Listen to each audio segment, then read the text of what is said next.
নমস্কার, welcome to ন্যান্স Kolkata kitchen. অনেকদিন পরে ভিডিও করছি। আমি কি বানাচ্ছি জানেন? গোয়াবা, পেয়ারা তার চাট। চলুন বানাই। এটা ভালো করে ধুয়ে নিয়েছি আমি। একটু নরম পেয়ারা নেবেন, হ্যাঁ, গোয়াবাটা যেন একটু নরম হয়। আমাদের রাস্তায় এগুলো ভীষণ ভালো চাট বিক্রি হয় আর খেতে ভীষণ মজা লাগে। তো ভাবলাম কি আপনাদের সঙ্গে সেটা শেয়ার করি।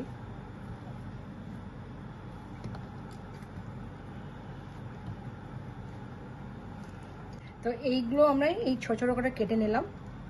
এরপরে এই সব মশলাগুলো দেবো। এটা চাট মশলা, এটা আমার, হ্যাঁ, চাট মশলা দিচ্ছি।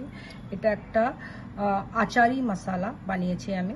5 ফোড়ন শুকিয়ে রোস্ট করে এটাকে পিষে নেবেন। এটা হচ্ছে আদা। আদাটা হচ্ছে এই যে, এটাকে আদা।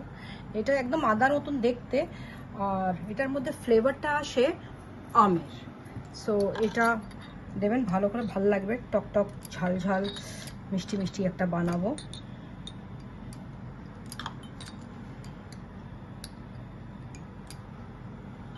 ধনে পাতা, পুদিনা, আর এইটা আমি বাড়িতে বানিয়ে রেখেছি। এটা হচ্ছে চিলি অয়েল। এটা সর্ষের তেল দিয়ে আমি চিলি অয়েলটা বানিয়েছি। রসুন আছে এর মধ্যে, আর লঙ্কা, চিলি ফ্লেক্স আছে, আর যেরকম আপনি ইচ্ছে সেরকম বানাবেন। এটা আমি বানিয়েছি। সর্ষের তেল কাঁচা না দিয়ে এটাকে এই তেলটা দিলে ভাল লাগে। আর দিচ্ছি এবার লেবু।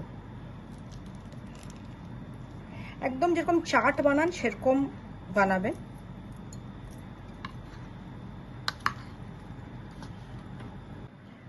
আমি 2 রকমের প্লেটিং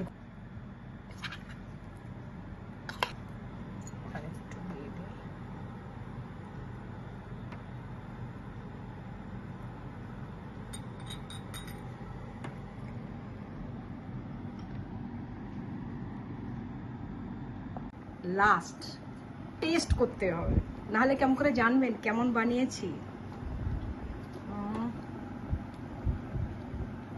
দারুণ হয়েছে এটা। যেহেতু আমি গোয়াবাটা একটু সফট নিয়েছি, তো এটা you are just bite, not biting, it is melting in your mouth.